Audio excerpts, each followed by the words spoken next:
back to the Fumble Live. Thanks so much for tuning in today. We are getting into some news about Chris Paul. We're also talking about Rob Parker's hot take on Steph Curry, and then finally Jimmy G and his future with the 49ers. Here's a hint, it is very murky, but I think we all knew that. Also, you guys, just as a reminder, we are doing Fan or Foe Friday tomorrow, so make sure you're submitting your very best, most intelligent, most compelling comments, questions, and clapbacks for us in the chat so that we can screenshot them and talk to you guys directly in Fan or Foe tomorrow. All right, subscribe to our channel, tap the bell for notifications, give this video a thumbs up, and leave a comment below. Here's the Fumble Squad. I'm Devin Howard. You can find me on Instagram as @DevinHoward. What's up, everybody? I'm Jackie Ray. You can follow me on Instagram and Twitter at JRayTheFanatic. I already have one screenshot for Fan or Foe tomorrow that I cannot wait to get into. So if you were here when we were talking about the Herbert Davis, who decided he wanted to tell us about his white wife, and you've left a disparaging comment, please be here tomorrow because I will address you directly, sir. I love it. Oh, Jackie, first of all, I want to just say I'm so glad that you did get into all of your thoughts about that yesterday, because I thought what you had to say was really powerful and enlightening, and I think that the Fumble needs to hear it. Everybody who's tuning into the Fumble needs to hear that. So I'm really glad that you talked about that, and I'm also excited to see how you clap back at whoever commented yesterday. I haven't had a chance to look through the comments yet. Honestly, I try to avoid it because, wow, you guys can be so mean. And, you know, there are days where I don't want my self-confidence to be just completely ripped to shreds by anonymous commenters. Jackie, you're brave and courageous and strong for being able to go through those comments and read them. So props to you. Thank you.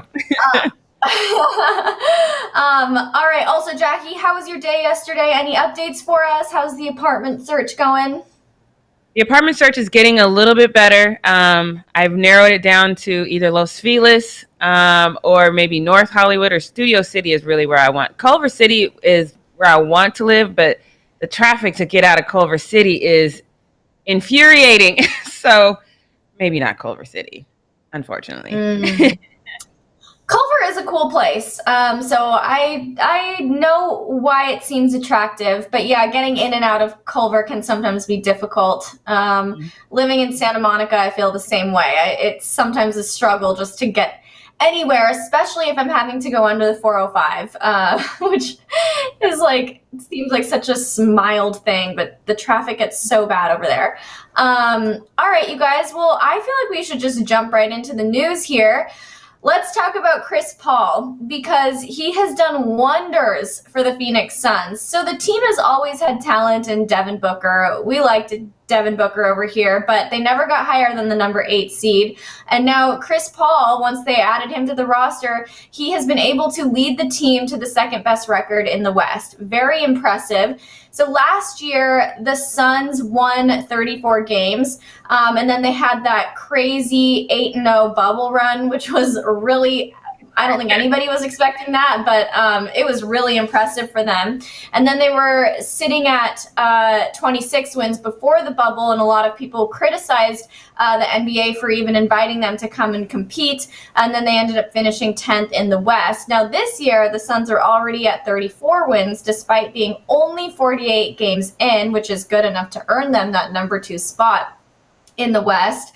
And then I feel like over this season, they've really been able to kind of learn how to close out games, which is something that they struggled with last year.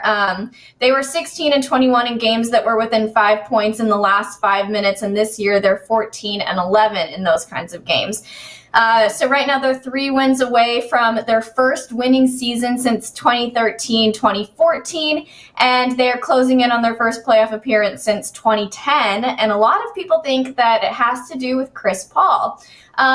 So Chris is obviously, he's older than Devin Booker. He's been in the league longer. He has experience. He has that knowledge. And it seems like what the team was really lacking was that kind of veteran leadership mentality. So we talk about NBA athletes being leaders. Which ones are kind of cut out for it? Which ones are not cut out for it? Kawhi, but Chris Paul seems like he is. Kawhi cut out for it all.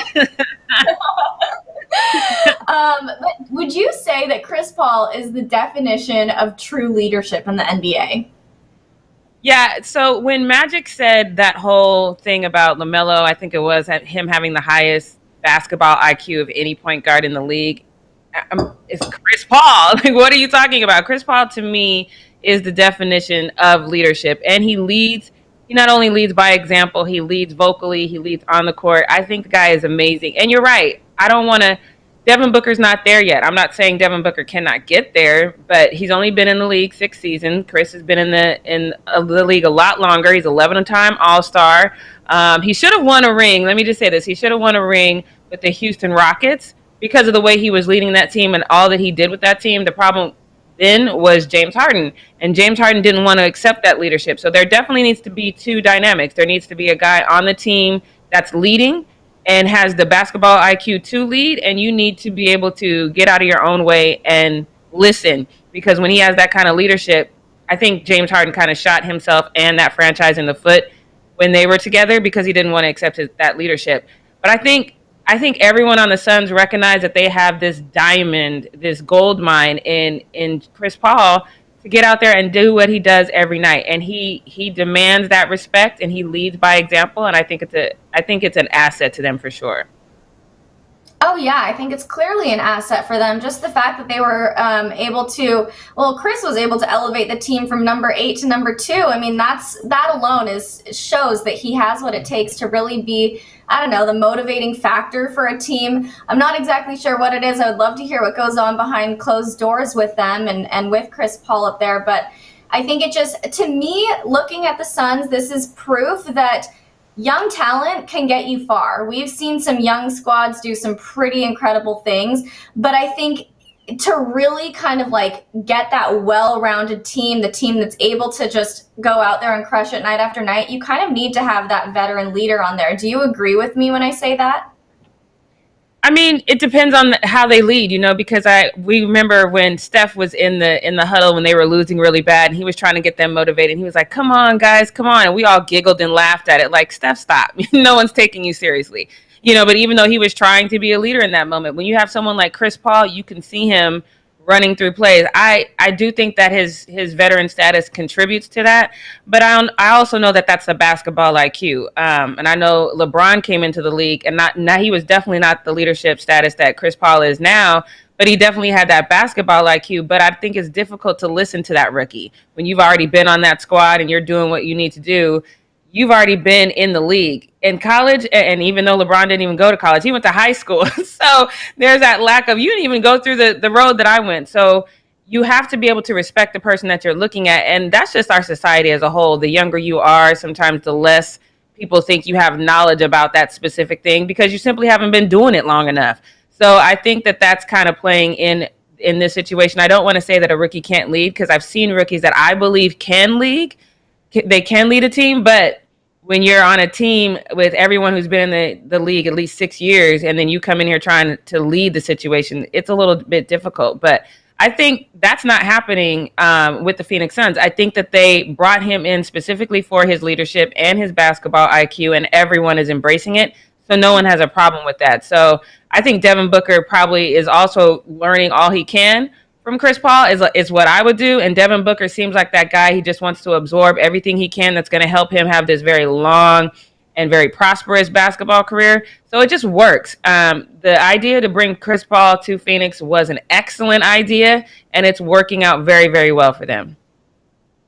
Do you think that the Suns would have been able to make it this far or improve as much as they did from last season had they not added Chris Paul to their roster? Or do you think that we really need to just credit Chris with everything? Yeah, I think you got to credit Chris for this because they had the talent last season, and we all saw, those winning those 8 games, or I think it was like 8 games, that amounted to nothing. And they would have gone on this. I don't think they would have been as consistent. I still think we would have seen sparks of greatness. We still would have seen sparks of who the Suns can be, but they were definitely missing that piece. They were definitely missing that piece that could not only bring it all together, but bring it all together in a way that everyone can complement each other. I think that's something that we hadn't seen with them before. now everybody is grooving. They're on this whole wavelength that works. So no, I think that again we would have seen sparks of greatness from them, but I don't think we would have. We would have been talking about, are they going to get into the playoffs normally, or they're going to have to do a play-in?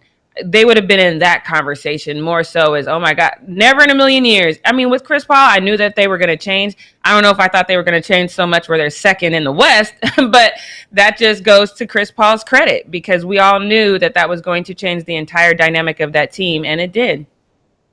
Yeah, it really did. It's like, you know that TikTok sound where it's like, add a little bit of spice. Right. Do you know what I'm talking about? Chris Paul is totally the spice for the Phoenix Suns. It's very impressive. Kevin Pryor brought up a good point here. He says CP3 works well with younger players, definitely what the Suns needed. A general on the floor doesn't work well with other superstar players, so the window to win is now for Phoenix.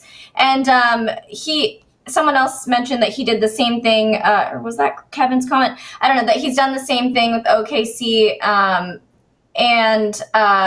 So it does seem like that this is kind of he's found his spot. He's found his groove. He does really well in that role where he is having to guide younger players. He's having to stand up. I mean, to me, he reminds me of the way Rondo was on the Lakers, or is as a player in general, but just kind of there and ready to be that guiding factor, ready to tell people what they need to hear. Maybe it's tough love, maybe it's support or motivation, whatever it is. I think that he does that really, really well. So it's been cool to see all of that. Let's move on into this next update, because I see some of you guys in the chat are already talking about it. Steph Curry, the guy, his legacy is always being questioned. Like, I feel bad for him sometimes, because here he is, just this happy-go-lucky guy trying to just like be a decent person, and people are always wanting to just drag him for like no reason. Rob Parker is the latest person to give us his 2 cents about Steph Curry, who he is as a player, what he's been able to accomplish, and basically he thinks that Steph is just literally worthless. He says that Steph is not a transcendent player, and he needed Kevin Durant to do everything for him. Leo, when you get a moment, why don't you throw that clip up there so we can play it for them? I told you! This was supposed to be Steph Curry's year to be a transcendent player. He changed the NBA. He don't need Kevin Durant. I know Klay Thompson ain't playing. He's got all these other young stars around him. They got Wiseman, right? They don't need anybody else. Draymond Green is still there. Ooh. Can I talk? I'm just listening. It's supposed to be about Steph. Those fraudulent people out there, they were talking about Steph Curry for MVP. Do you remember that? Steph Curry for MVP? Are you kidding me? Steph Curry is not that guy. I've been saying it for years. All the people in the Bay Area, I know you're ready to crash your car off the Golden Gate Bridge. I feel like he is having this hot take just to have a hot take. I mean, that is so intense there. And that wasn't even all of it. I just didn't want to keep playing that long clip for you, so I'm going to read a little bit of what he said. So he went on to say, he's made a lot of threes, but he's never made the big threes to win you the game. If it wasn't for Kevin Durant, I sit here and right now and tell you that the Warriors would not have won those 2 championships. I'm confident in that. This is a guy who has never won the finals MVP, who had his team and milk money taken away from him when Kevin Durant showed up. You know why? Because Kevin Durant was the better player. Everybody knows that. Raise up Steph Curry. You had a chance to show everybody that you're that dude, and you don't need Kevin Durant, Klay Thompson, or any of those guys. Put those young boys on your back. Make those shots from half court when it matters. Instead, your team is getting drubbed every night. This was his moment to show that it wasn't about everybody else. The Warriors are nothing without Kevin Durant. And now Klay Thompson might really be the key, because Steph Curry was not able to elevate this team. Steph Curry for MVP, my foot. I'd take Reggie Miller and Ray Allen 10 times out of 10 times before I would take Steph to make a big shot to win me a game. He's just so intense, so many emotions. Okay, so some reactions on Twitter. Leo, can you throw up the first one for us? There was a tweet that says, "The moment I seen the words Rob Parker, I just stopped reading." This other tweet that says, "Rob Parker has been trying to copy the Skip Bayless model for years. I don't know why anyone gives him the time of day." This other one that says, "Rob Parker once called Steph a high-paid Harlem Globetrotter. Fire him." And then another tweet that says, "Dumb things Rob Parker has said over the years." I won't read all of these, but Steph Curry is not a transcendent player. LeBron will never win a championship. He's just always has these hot takes, and he is always ready for to say the thing that nobody else wants to say or will say because they don't believe it. I feel like he knows it's going to get him attention and headlines. But Jackie, do you agree with Rob Parker here? What's your reaction to all of this?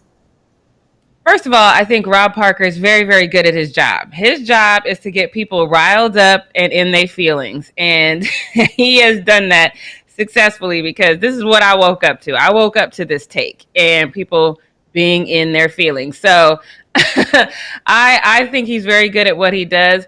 There's an element of some truth in what he's saying, but he's 100% wrong. Again, Steph Curry and Klay Thompson single-handedly changed the way we look at basketball. We weren't talking about small ball. We weren't talking about every player having to have an outside shot of some sort until the Warriors became who they are. That is all due to Steph and Klay.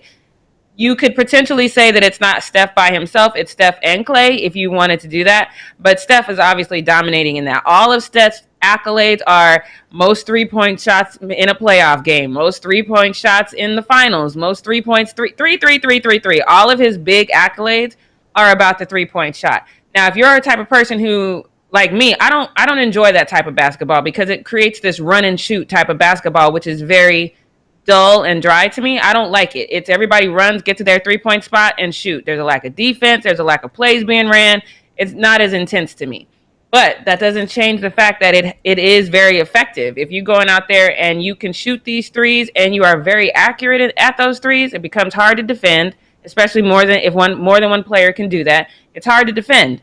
So it is transcendent. If you can say that you and your style of play has changed the way that people play the game, the way that people look at the game, you are automatically transcendent. So his thought process that Steph is not transcendent is asinine. Nobody is going to believe that. Nobody takes that aspect of his argument seriously. And to be fair, because he said that, it's hard to take everything else he said seriously. But at the beginning of the season, I had said something like that. I had said, this is Steph's time to show that he is all that we say he is. Not that he is not transcendent. Like I said, he is transcendent. But can he survive by himself? Can he be that person to put the Warriors on his back and carry that squad? The answer is overwhelmingly no. That's still not a ding on him, in my opinion, because it is a team sport. And knowing how to build your team is also an asset. Knowing where you have a strength and somebody else has a weakness is also an asset. But again, we live in this world where if you can't be the single guy that carries a team, then all of a sudden people are going to say disparaging things about you that are not warranted. I would have respected him if he said, look, the way that Steph plays gets on my nerves. I don't like the run and shoot. Fine. The way that Steph plays isn't the kind of basketball that can carry a team by itself. Fine. But to say that he's not transcendent, it's like you never watched the game. You never watched Steph play. You never seen the frustration on other teams' face when Steph gets on this hot streak because you can't stop it. So, no, he's absolutely wrong in that. But again, very good at his job because his job was to get everybody riled up and have people talking. And here we are. So, very, very good at his job. He is good at his job because, yeah, people were very mad about that. I think what always frustrates me about the conversation with Steph is that just because Steph is not single-handedly carrying a team on his back doesn't mean that he doesn't deserve the accolades that he's received or even like the fandom that he has. And I think a lot of people get upset by that because they want to bring up KD and be like, well, KD's a better player, so why do you care about Steph or whatever it is? And that may be so, but that doesn't mean that Steph doesn't provide something extremely valuable to the Warriors. I mean, they've hung on to him this long because they they can rely on him. He is a fan favorite. He does things well. He doesn't necessarily have to be the only person on a team that's like securing wins. So I don't know. I always get frustrated by all of that. I want to go back to one thing that Rob did say about those 2 championships that the Warriors won with KD. Do you agree that they wouldn't have won those championships had Kevin Durant not been there? Yes. I mean, that's the short answer of it. The fact of the matter is they brought over KD specifically to address LeBron James. Now, LeBron James is the person that carried the Cavs on his back. I'm not entertaining any conversations outside of that. If you watch that series, you know that every time LeBron got off the floor, this is one of the reasons why him and Kyrie had contention, because Kyrie wanted to be that guy, could never hold the lead when LeBron got off the floor. And if LeBron needed to reserve minutes, it was a situation. So you bring over KD to overtake LeBron James. And that's fine. You do what you got to do. You do what has to work. But no, I don't think that they win without KD. Again, that doesn't change the fact, though, that we still change the way we looked at basketball because of Steph.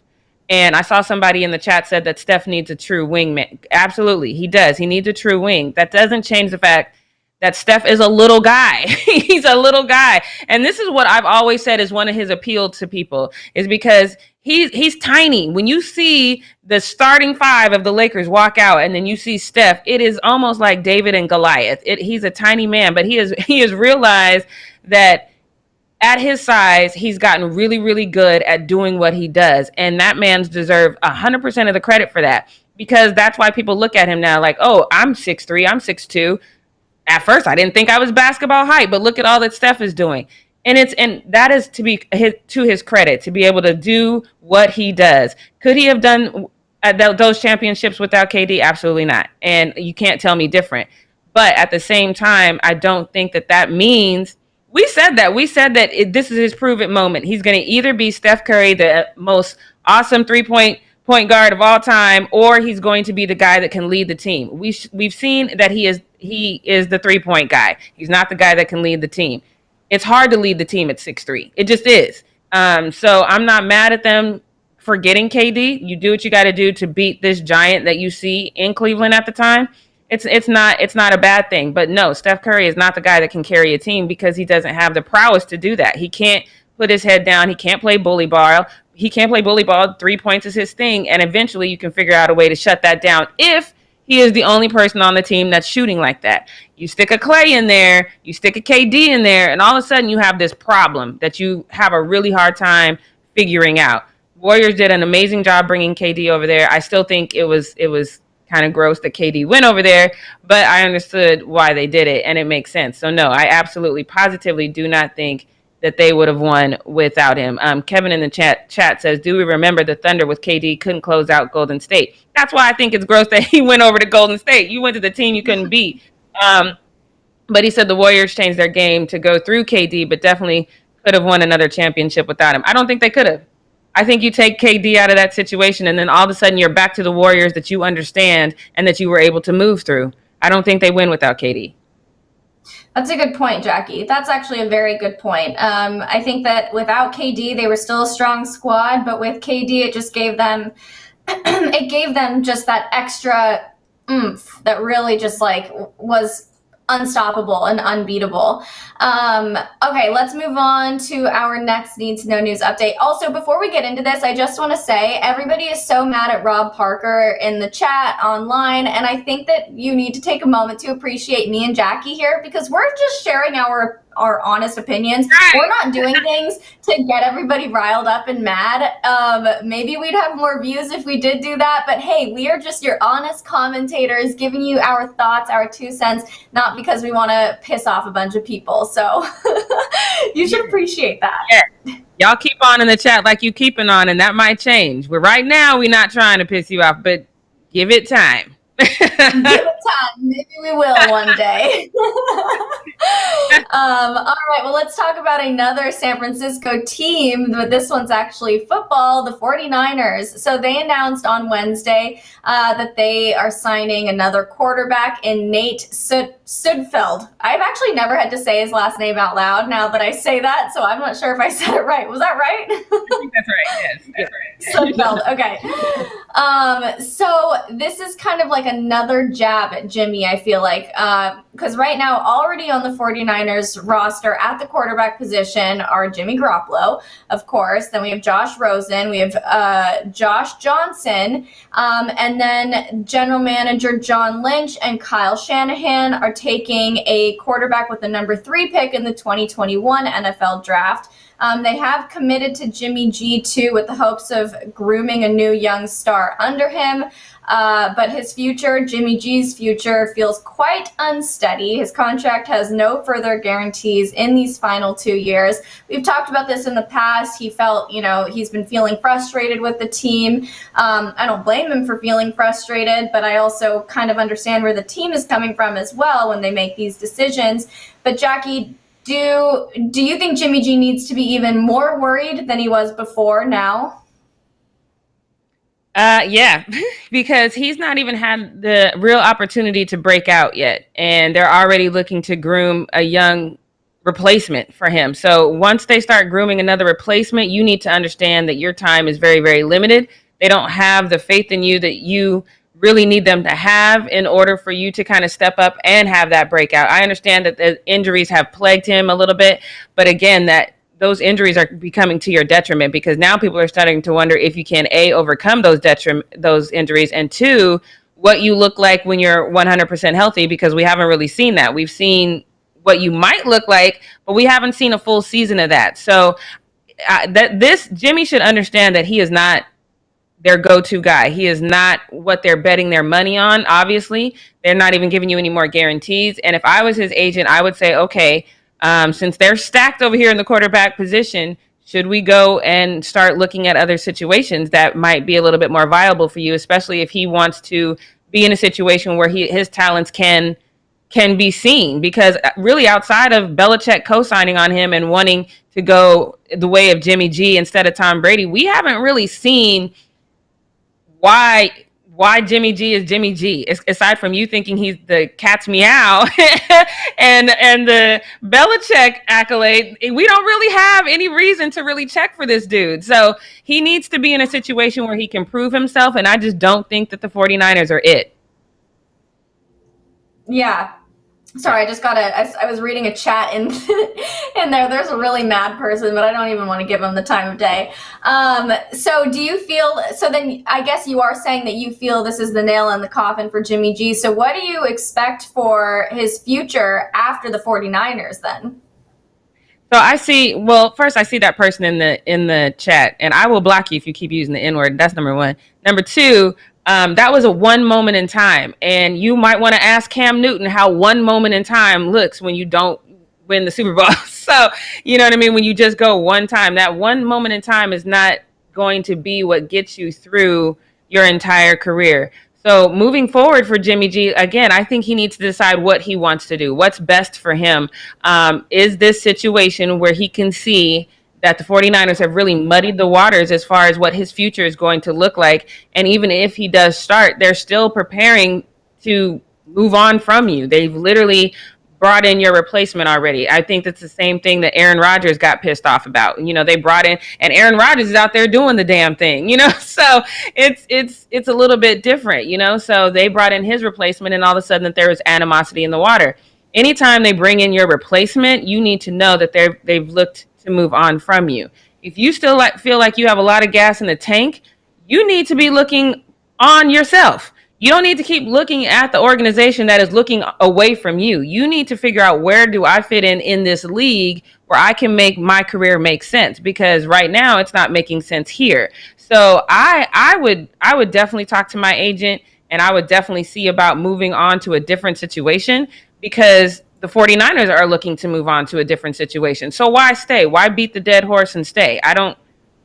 You need to start making moves. You need to start having conversations and figuring out what to do that's best for your career. Yes, I agree with you on that for sure. I think that it is time for him to open up the horizon of potential opportunities to see what's out there for him. But yeah, it's a shame he's not going to be in California anymore. And like you said, I do think he's the cat's meow. Very good looking guy, but that doesn't matter. We need to see what he can do on the football field. So let's wrap up Need to Know News now. Jackie, will you take us into the post up? Yes, let's get into the post up with all these mad feelings. Let's get it. Let's get into it. Because we saw the Suns Jazz game last night. It was fantastic. If you guys did not see it, that's okay. Just go watch all the highlights. The highlights are fantastic as well. But like Devin said earlier, now they're in one of the top 2 teams in the West, which is crazy. Of course, we've given Chris Paul all the accolades for that, and he deserves that. And all the cameras were on him as well last night, and he was the best part of that game. So, like I said, I know Magic said that he thinks LaMelo is the best point guard. I think Chris Paul is definitely in the top 3 for me, and he just loves it. He's embracing it in a way that's not egotistical, I think, which I love that about him. But he does have some Space Jam juice on the sideline. So take a look at this. Look at this. Chris's secret stuff from Space Jam here, and apparently. I love that Space Jam plug, and it's his own Chris stuff, whatever juice. I love that. I think that's a beautiful thing because it's just showing that he's just casually giving himself some props. And whatever he's drinking, it definitely works for me. But let me show you what this person says, because I love this post. It says, Chris Paul is the only point guard in the NBA that can go to any team and make them better instantly. 100% agree with that. Absolutely true. Now, remember yesterday when I said this, I said that Trez has that energy that anytime you are not in the same jersey as him, it is beef on sight. So I appreciate that Chris Paul is a nice guy, but no, sir, I'm not about to give you a high five when I just missed. We down by 3 and there's a couple seconds left in the game. Chris, you're trying to be a little too nice. Check out this video.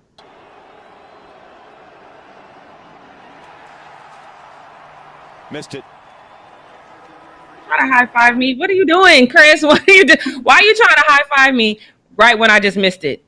No, we're not friends. We are not friends, especially when I'm losing right now. Maybe after the game, after a couple hours after the game, especially if we lose. Nah. Don't be trying to high five me when I just missed. That's too much, Chris. Too much. And like I said, we know what leadership looks like with Chris, and I want to just get to this sideline, him on the sideline, the way he's just. Of course, the cameras are zooming into him again because of the way he's leading not only his team, but he's leading that huddle as well. So take a look at this. And you see him there running the huddle, Mark. And all eyes are on him. Oh, he's a basketball genius.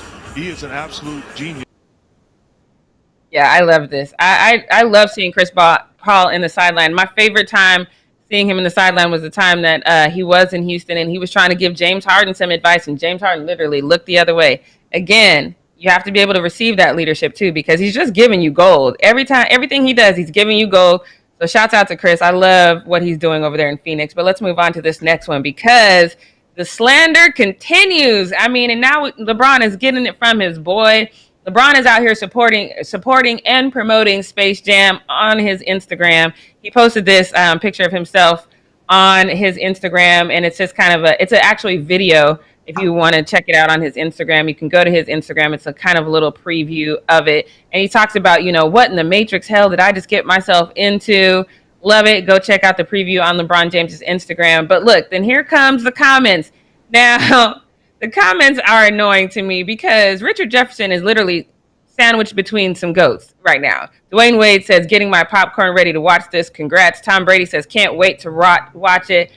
But then Richard Jefferson right in the middle talking about that CGI got their hairline looking fire. Why'd you have to bring up the hairline? Why'd you have to bring up the hairline? That's petty and unnecessary. It's not wrong, but it's petty and unnecessary. And I didn't need it. But I am okay with this because, one, the two of them are friends, and two, Richard Jefferson is bald. And I think I might have one more tweet. I don't know. But there was a young lady that was like, look, LeBron should just embrace the baldness like Richard has. And I agree with that. We've been saying that for so long. Just shave it off. We can see your scalp anyway, King. Just shave it off. I don't understand why he doesn't, but shouts out to the CGI that got the hairline looking spot on. Devin, the shade Was it necessary? You know, it was entirely unnecessary, but that's what makes it funny. And I hope that LeBron was able to find a little humor in it because, I mean, let's be real, he's not the first person to roast LeBron's hairline. This has been going on for so long. And yes, I agree with you, Jackie. It is time that LeBron embraces the baldness. LeBron can do a lot of things right. He does tend to make good decisions. Playing too many minutes in games is one of the bad decisions. And then not embracing the baldness is the only other one I feel like that he has ever made. So hopefully one day he does just shave it off, get a nice clean. Savannah, just I see Savannah giving him, making sure he's really knocked out one night, and then just going in and just taking it off, and him waking up and she'd be like, "Oh my God, babe, your hair just all fell out in the middle of the night. I don't know." That's how good you look now, babe. You look so good. Maybe this is God's way. I would totally play it off like that, and then all of a sudden you hear LeBron and Savannah are filing for divorce because he'd be big mad for sure. But let's go on to this next one because we've talked about this a lot, and I have been 100% on Draymond's side in this situation, and Megan Rapinoe is she's the GOAT for me. Obviously, I love some Megan Rapinoe, but I gotta say she's wrong in this one. So she tries to drag Draymond for his comments, and she says, "You obviously showed your whole ass, not even understanding what we all talk about all the time. You don't think we asked for more money? I mean, what are we screaming about nonstop?" Okay, that is a swing and a miss at the point because that is not.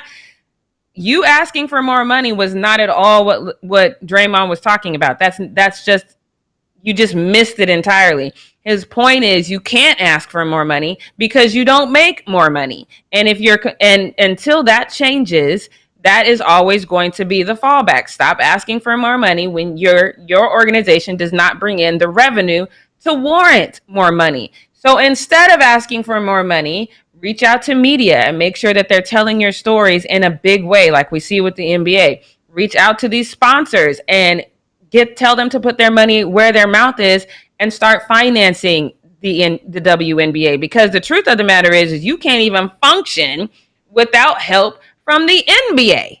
So who is we, number one, because you play soccer and you guys champion for that and you got it. So now we're talking about the WNBA, and I don't know if she understands it. So this was a total swing and a miss by Megan Rapinoe on this one. Good try. I appreciate you standing up for the WNBA and women, but you got to listen. You can't listen to what he's saying just to be mad, which is what your comment sounds like. You just wanted to be mad that a man was offering an opinion about your situation, but your situation is supported by men, i.e. the NBA. So you need to listen better. But this user had a good idea, but I don't know if this is going to work either. She said the WNBA doesn't need a damn thing from men. They need the support of influential women that'll help make them more popular. That still leads back to Draymond's point. Are you going to these influential women and saying, hey, we need X, Y, and Z? Or are you just screaming, we need more money? This is a swing and a miss for Megan Rapinoe for me. This is just her hearing something that a man had said about women and deciding to react to it. And then instead of internalizing it and saying, hey, I see what you're saying, maybe we can do X, Y, and Z. But Devin, do you agree? Do you think that this is a swing and a miss by Megan Rapinoe, or do you think she's spot on and Draymond just looked a fool in what he was saying? No, I think that this proves what Draymond is trying to say. It's not about screaming for more money and asking for more money. It's about actually doing the things that are going to make it so that you can earn more money. So I agree with you that this was a swing and a miss. And one comment or one point that I brought up the last time we talked about this is that in this day and age today, with brands really trying to prove how woke they are, how diverse they are, whatever it is, if it's performative, if it's honest, whatever it is, this is the opportunity to approach a brand like Cheerios or Gatorade or whatever it's going to be and say, hey, put us, in your next ad campaign. Let us be the stars that you work with, because that's going to earn them more money. It's going to put more eyes on the WNBA, and it's also going to help the brand identity because they want to show that they support women and they support female athletes or black people or whatever it is. Like, this is the this is the age that we're in, and it sucks that it has to be kind of performative, but at least take advantage of the system while we're here, I feel like. Exactly. Chuck Runner says you kind of missed the point too, because he was saying that there wasn't enough planning behind the words, but he's wrong too. That's not what he said. Again, that's not what he said. What he said is, it sounds like you're just complaining, and that falls on deaf ears because your league does not bring in the revenue. If you want to bring in the revenue, go to people who have the money and tell them to finance you. That's what he said. I don't know what you heard, but that's what he said. So let's move on to this next one, because now I have to wonder, because Devin and I have said that if all does not go well, and by all going well, we mean a championship, that Kawhi could potentially be leaving. But we see this tweet on Twitter that is from, someone says Kawhi Leonard, well, Bleacher Report says Kawhi Leonard is expected to re-sign with the Clippers this summer, barring a dramatic turn of events. I don't know what is more dramatic than not making the finals, but to me, that's a dramatic turn of events. But they say this is according to Sam Amick, who writes for The Athletic and the Sacramento Bee, and then John Hollinger, who is a senior NBA writer and a former Memphis Grizzly president of basketball operations. So these are two people who don't have a direct connection to the LA Clippers. So they don't have the sources necessary, in my opinion, to say something like this. It's not like they've talked to Doc Rivers or anything like that I know of, because I went through their Twitter and I didn't see any kind of real connections like that. So, but their point was barring a dramatic event. So my question for you, Devin, is not making the finals a dramatic event? In the basketball world, I can't really think of anything more dramatic than that, especially for someone like Kawhi. So yeah, I would say that is the dramatic event that we're talking about here. Unless, of course, they're referring to something non-basketball related, like something personal or whatever that would make him not even want to continue playing. But yes, I agree with you. Yeah, I can't see it going any other way. But, we shall see. But let's go on to this next one, because once again, as per last year, AB is out here practicing with Lamar Jackson, and this time he's also practicing with Marquise Hollywood Brown as well, and they are getting their workout in. So, of course, rumors are circulating again, because still Antonio Brown has not signed. He's not re-signed with the Bucks yet. But Lamar Jackson and Hollywood Brown and AB are out there working out, and I personally love it. AB looks fantastic, though. All three of them look great. All three of them look like they out there doing the thing, and I absolutely love this.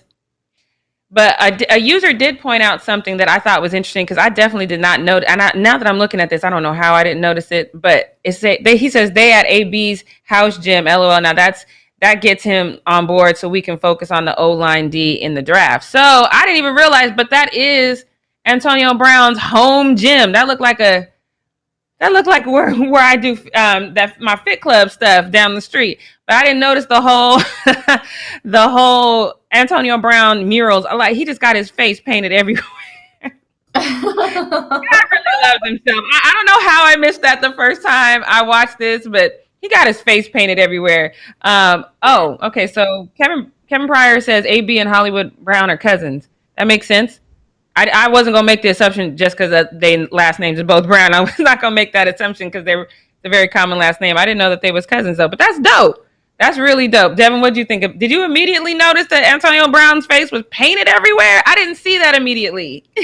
I didn't see that immediately either, but I always wonder the kind of person that does this, who, sets up a home gym and puts up photos of themselves everywhere. I remember I once dated a guy who had a picture of himself as his phone background, and I thought that was so bizarre. Antonio Brown seems like the kind of guy that would do that. All right, so not now. Right now, my home screen, my lock screen is Malcolm X, and then my home screen is LeBron James, but it used to be I was my home screen and LeBron James was my lock screen. So yeah, I don't know what to say about that. Jackie, what does that say about you?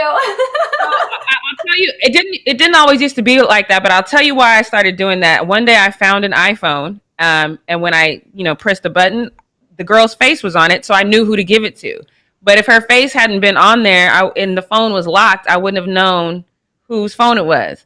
So it wasn't an ego thing. It was like, if I drop my phone, you need to see me and be like, oh, there she is right there. Let me hand you your phone back. So it wasn't an ego thing, I promise. I know you probably aren't convinced, but it wasn't an ego thing. It was a lost and found thing. All right, let's get into this next one, because this next one is, again, she's out here. KAAVIA is a whole mood again. She's just so straight to the point. What I really need is, once she becomes a teenager, when she gets to high school, I need them to redo Bring It On and make it the exact same way, because she definitely got her mama's attitude. Take a look. You know you're beautiful? Yeah.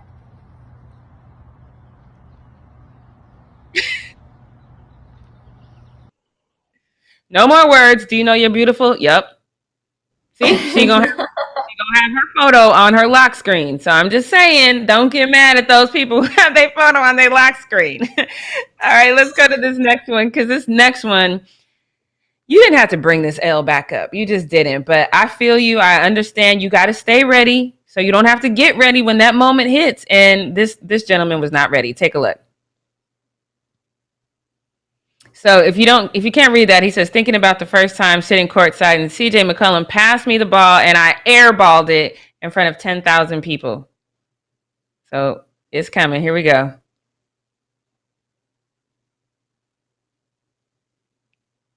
Wasn't even close. And then he said his cousin the freeze frame. Oh my goodness, that is so embarrassing. Kyle Kuzma knows a little bit about that. So at least it wasn't a technical foul. So, feel a little bit better. We can say the pressure was on you and you weren't getting paid. So feel better about that. All right, guys, that's all I have for the post up. This next one, if you guys are Cowboy fans, I need you guys to really chime in on this one. I know there's like a 3-second delay, so I'm gonna give you guys a lot of time to go ahead and chime in on this, because Cowboy Nation seems to be really upset about a notion. It's not even something that it has happened yet. It's a notion. But Jalen Smith wants to wear number 9. And right now it's not possible, because as you guys know, he's a lineman. So he can't wear number 9, because they got to wear double digits. Those numbers are not assigned to your position, right? So linebackers' numbers are never in the single digits. That's quarterbacks and things of that nature. And so in order for this to actually happen, the NFL would have to change the rule. Are we changing rules so people can wear numbers now? This is ridiculous to me. But RJ Ochoa posted this on his Twitter, and he basically says, first Jalen posted this, and he says, know what type of time I'm on. Let this rule pass. Hashtag number 9. Now, he wore the number 9 in college. Okay, whatever. But he wants to wear it now. So he's championing for them to change this rule. And then RJ Ochoa posted something on his Twitter about the same thing, basically saying what has to happen. He says, it's possible the NFL soon allows linebackers and other positions to have jersey numbers in the single digits. Dallas Cowboys linebacker Jalen Smith posted on his Instagram story that he would like to wear number 9 if that's the case. Jalen wore 9 at Notre Dame and in high school. Again, though, of all the rules that the NFL needs to change, I don't know if we need to be changing rules so people can wear different numbers. That's asinine to me. I'm very opposed to this, because it's just it's easier for me sometimes when all these guys are out here running 100 miles an hour and I don't immediately see their name. I can tell by their number what position they're playing, so I know who's doing what. I can tell if there's an illegal man downfield. All of that is kind of tied to, once you understand how the numbers go. For me personally, it's just easier when the numbers coincide to where you're supposed to be on the field. So I don't want all these numbers just meaning whatever they mean. So that's one thing. But that's not what Cowboys Nation is mad about. They're not mad about, of all the rules we need to change in the NFL, i.e. the kind of hits that we can issue, or what's illegal and what's not illegal, what's a forward pass, what's not a forward pass, not those kind of rules. I don't think we should be changing rules about numbers, but Cowboys Nation has lost their entire mind, because they are up in arms about even this possibility. I have a ton of tweets from these people talking about, oh my God, this should never ever happen. This guy says, I think Jalen Smith wanting to take Romo's old number 9 is the most Jalen Smith thing ever, but he may as well. He already dishonored Randy White's old number 54. Okay, the shade is unnecessary. He's just saying he likes the number. He wore it in college and high school. But let's go on to this next one. And this guy says, flat out, cut him. then he can wear number 9 on another NFL team. 9 is property of Tony Romo. Okay, y'all long-term memory is short. But anyway, so never in a million years would I let Jalen Smith wear Romo's number unless on another team. They just keep coming. It's just hit after hit. And the disrespect to Tony Romo, shaking my head. Jalen Smith hasn't been playing well enough to change it to that number. I just don't understand why we're this upset about it. I don't know if I could possibly hate Jalen Smith more than I already do. But his wanting to be the first to wear 9 after Romo definitely pushes my hatred meter. We out here just hating people because they want to wear a number. Let me remind you of this picture. Do you guys know who this is? If you were a part of Cowboy Nation, do you know who this is? I'll tell you right now, it's not Michael Irvin. That is CeeDee Lamb. Okay, now here's the thing. I said from day one that the Cowboys should either retire Michael Irvin's number, that's number 1, or number 2, you need to earn it. You're not coming in here on your rookie season and getting number 88, and that's from a 3-time Super Bowl champ, a Pro Bowler. Michael Irvin had the most for 6 seasons. He was the top 5 receiver, top 5 receiver in the league. 7 seasons, he was like the top receiving yards. This is too much. 5 seasons, he had the most touchdown receptions, and he's a Hall of Famer. There's no way in hell CeeDee Lamb should be wearing number 88. But Cowboy Nation champion for this rookie to come in and wear number 88 to the point where Michael Irvin was like, okay, let me co-sign on it too. Oh, by the way, happy birthday, CeeDee Lamb. Today is April 8th, and it is his birthday, so happy birthday to CeeDee Lamb. But CeeDee only put up 935 yards his rookie season. That is 300 yards more than Michael Irvin put up, but he also started in 4 more games his rookie season than Michael Irvin did. And I don't know if I think at this point, now he's going into his sophomore season, if he should be wearing number 88. My point is this: when you're a legend, when you've done great things, when you are a 3-time Super Bowl winner, when we have this great commentating career, when your name is well known with the NFL, now we have a conversation about who can and cannot wear my number. I love Tony Romo. I think Tony Romo had some of the best feet in the NFL. He had to, because the boy was always running for his life, and his lack of success was directly tied to Jerry Jones, number 1, and his O-line. But come on, y'all, the man won 2 playoff games. Are we really going to be mad at anybody wearing number 9? That makes no sense to me. I understand he's Tony Romo and there's love for him and he's doing great now calling the games. I get all of that. But a number should be tied to the level of success you have. And Tony Romo, again, only won 2 playoff games. Are we forgetting? How is this a conversation? Again, and it's a conversation about something that hasn't even happened yet. The NFL will have to change an entire rule to make this happen. And I think the NFL has bigger rule changes to fry. I don't think changing a rule so people can wear different numbers should even be on the radar of the NFL. But I'm trying to see if any of you guys in the chat feel the same way. Lethal Injection TV says 88 should be retired. He helped win 3 Super Bowls for the Cowboys. They tripping. Exactly. But y'all just gave that number out willy-nilly for a 3-time Super Bowl champ. But y'all gonna issue hate tweets over a guy that wins 2 playoff games? Make it make sense. Make it make sense. I do not understand that. Devin, I'm gonna go to you. Is this even warranted? All this anger and this hate coming from Cowboy Nation over a two playoff wins? I'm trying to understand. I really am. And I really like Tony Romo. Y'all, if y'all know anything about me, I love Tony Romo. I thought he got the short end of the deal. But number 1, I don't think he deserved for his number to be retired. And since I don't think that his number deserves to be retired, how would I care who wears it? I don't know, Jackie. I can't explain this to you. All I know is that people get up in arms about a lot of things that to me seem like a very small, minor thing. I mean, we saw great examples of it today in the chat. Lots of people getting really, really mad about, the Steph Curry conversations and all of that. So I don't understand. I don't know why people are making such a big deal out of this. I think that there are bigger fish to fry when it comes to the Cowboys, and I don't know. To me, this is just super silly. Let's see what Lethal Injection said here. He said the only quarterback in the NFL guaranteed to throw an interception in the 4th quarter with the game on the line or fumbled the ball at the 1-yard line in the first round of the playoffs. No lies detected. Again, I love Tony Romo, so I feel, but yeah, no lies detected. That's actually right.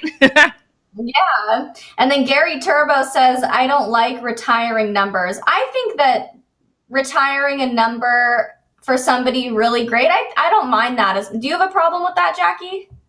No, I actually love retiring numbers because once you retire a number, first of all, it's where everyone can see, and so then that person and their legacy and what they brought to the game is something that everyone's going to talk about, because at some point the camera's going to flash to that, and the commentators are going to say, "Oh, there is what I should hear is there's Michael Irvin's number.